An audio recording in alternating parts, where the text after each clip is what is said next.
You wake up one morning, look in the mirror, and ask yourself, am I the same person who fell asleep last night?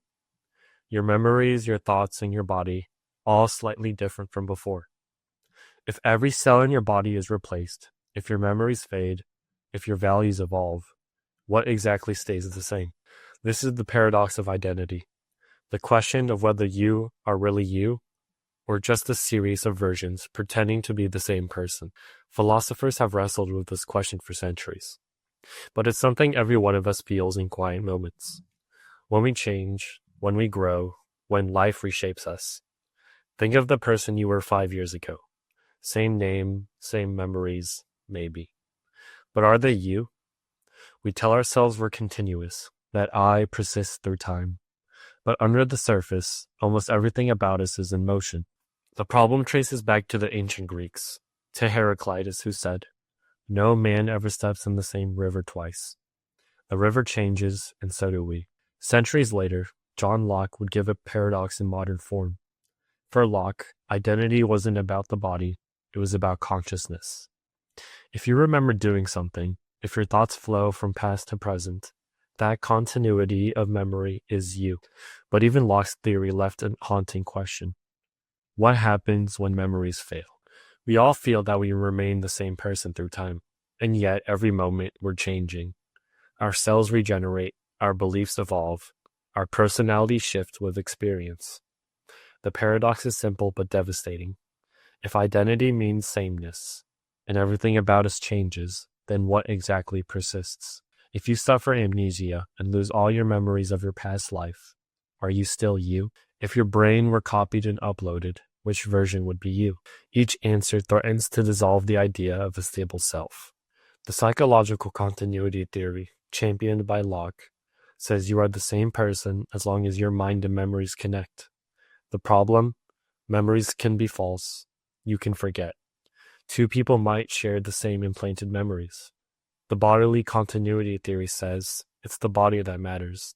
As long as your organism persists, so do you. But our bodies change constantly. New cells, new organs, new chemistry. At what point does the old body stop being you? The Buddhist or no-self view flips the question entirely. There is no unchanging self to begin with. We are a flowing process, a bundle of experiences with no fixed essence. Identity is just a convenient illusion. And finally, relational theories argue that who you are is built through others, your relationships, society, and language. Without others recognizing you, there is no you. Every theory explains part of the picture, and everyone leaves something missing. Think about it. The law treats you as the same person you were 20 years ago. You can be punished for past actions, rewarded for old achievements. But psychologically, you might feel unrecognizable, a stranger who just happens to share your name. When you say I've changed, you acknowledge that something about you has shifted, but you also imply that there's still a you who changed. The paradox is right there, in the sentence. Every day we reinvent ourselves, and yet we hold on to the illusion of continuity, because without it, responsibility, love, and memory, they all begin to unravel. Across cultures, identity isn't just personal, it's social. In the East, Buddhist thought teaches the doctrine of no self, that clinging to a fixed identity is the source of suffering. In the West, we build our identities like monuments, resumes, reputations, digital profiles. But as society shifts, so do we. Ourselves are constantly performed and redefined. Who are you when no one is watching? Who are you without the story? If identity isn't fixed, how can we hold anyone responsible for what they did?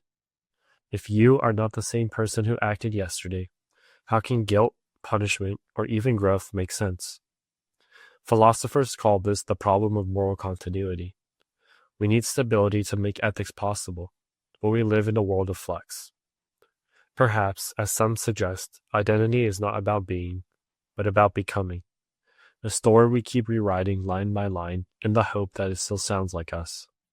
Every person eventually faces the paradox head-on, in aging, loss, trauma, or transformation. The teenager you once were is gone. The adult you'll become hasn't yet arrived. And yet here you are, somehow still you. Maybe identity isn't something to solve, but something to live. an unfolding narrative that only ends when we do.